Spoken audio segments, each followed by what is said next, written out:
ఒక నిరసన ఒక దేశాన్నే కదిలించింది. దేశ మంత్రుల నుంచి దేశ ప్రధాని వరకు అందరినీ వణికించింది. ఒక మాజీ ప్రధాని భార్య అగ్నిలో గాయాల పాలైపోయింది. చివరికి దేశ ప్రభుత్వాన్నే కూల్చింది. సెప్టెంబర్ ఫస్ట్ వీక్లో నేపాల్ గవర్నమెంట్ సోషల్ మీడియా యాప్స్ని బ్యాన్ చేసింది. నేపాల్ గవర్నమెంట్ సోషల్ మీడియా యాప్స్కి మా దేశ సమాచార మంత్రితో సంప్రదింపులు జరిపి ఇక్కడ రూల్స్ పాటించి ఇక్కడ ఒక ఆఫీస్ ఓపెన్ చేసి మాకు అందుబాటులో ఉండండి అని చెప్పింది. దాన్ని సోషల్ మీడియా యాప్స్ వాళ్ళు పట్టించుకోలేదు. సో గవర్నమెంట్ ఈ యాప్స్ని బ్యాన్ చేసింది.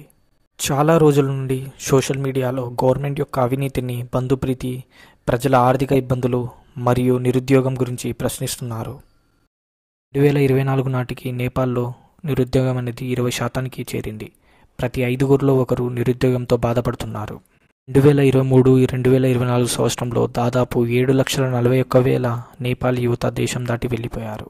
ప్రతిరోజు 1,600 నుండి 1,700 మంది యువత ఉద్యోగాల కోసం వెళ్ళిపోతున్నారు. ఈ సంఖ్య ప్రతి సంవత్సరం పెరుగుతూ పోతున్నాయి. ఇలా వెళ్ళిన వారు వేరే దేశాల్లో ఘూర్కల్లా మరియు ఫాస్ట్ ఫుడ్ సెంటర్లో పనిచేస్తున్నారు. దాదాపు 15,000 మంది నేపాలీ యువత రష్యన్ ఆర్మీలో చేరి ప్రమాదకరమైన ఉక్రెయిన్ యుద్ధంలో పోరాడారు. చాలామంది గాయపడ్డారు మరియు కొందరు తిరిగి రాలేదు.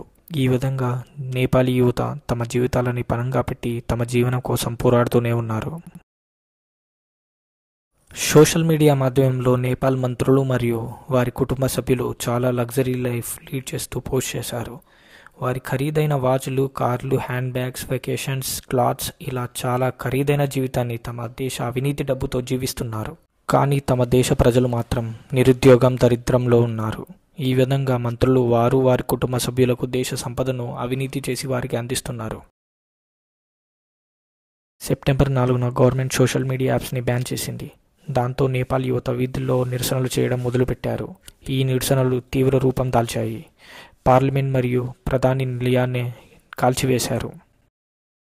సెప్టెంబర్ 8న గవర్నమెంట్ సోషల్ మీడియా యాప్స్ బ్యాన్ని తొలగించింది. అయినా కూడా ఈ నిరసనలు కొనసాగాయి. ఈ నిరసనలో మాజీ ప్రధాని ఝలానాథ్ ఖన్నల్ భార్య రాజలక్ష్మి చిత్రకర్ కాలిన గాయాలతో ఆసుపత్రి పాలయ్యారు. ఆర్థిక మంత్రి బిషాను ప్రసాద్ పౌడెల్ని వీధుల్లో తరుముతూ దేశశుద్ధి చేశారు. చాలా ప్రభుత్వ కార్యాలయాలు, పార్లమెంట్, ప్రధాని నిలయం, హైకోర్టు మరియు ప్రైవేట్ ఆస్తులకు నష్టం వాటిల్లింది. ఇలా చాలా ఆస్తి నష్టం, ప్రాణ నష్టం జరిగింది. ఈ నిరసనల వల్ల చాలామంది ఖైదీలు తప్పించుకున్నారు. ఈ నిరసనల కారణంగా ప్రజలు బ్యాంకులను, మాల్స్ను మరియు అన్ని రకాల షాపులను దోచుకున్నారు. సెప్టెంబర్ 9 ఈ నిరసనల వల్ల పీఎం ఓలీ తమ పదవికి రాజీనామా చేశారు. పీఎం ఓలీతో సహా ఇతర మంత్రులను కాఠ్మండూ నుండి శివపురి ఆర్మీ ట్రైనింగ్ సెంటర్కు భద్రత కొరకు తరలించారు. అదే రోజు Nepal army chief Ashok Raj Sigdel Nepal law and ఆర్డర్ని తమ కంట్రోల్లో ఉంచుకుంటామని వీడియో రిలీజ్ చేశారు. తాత్కాలిక ప్రధానమంత్రి, న్యాయ నిపుణురాలు మరియు రాజకీయవేత్త అయిన సుశీలా ఖర్గేని తమ తాత్కాలిక ప్రధానిగా ఎంచుకున్నారు. ఈమె మొదటి మహిళా ప్రధాని. దాదాపు 130,000 మంది జంజీ నిరసన సభ్యులు డిస్కార్డ్ అనే యాప్లో సమావేశమయ్యి ఓటింగ్ పద్ధతి ద్వారా సుశీలా ఖర్గేని ఎన్నుకున్నారు. ఈ జంజీ నిరసన వల్ల ప్రపంచానికి ఒక గొప్ప పాఠం తెలిసింది. ఏ దేశమైనా తమ పౌరులను మరియు తమ దేశాన్ని బాధ్యతగా మరియు క్రమశిక్షణగా అభివృద్ధి చేయాలి. అంతేకాని తమ సొంత ప్రయోజనాలు, బంధుప్రీతి, అవినీతిని ప్రోత్సహించడం వల్ల ఎప్పుడో ఒకసారి తమ దేశ ప్రజలే తమ భరతం పడతారు.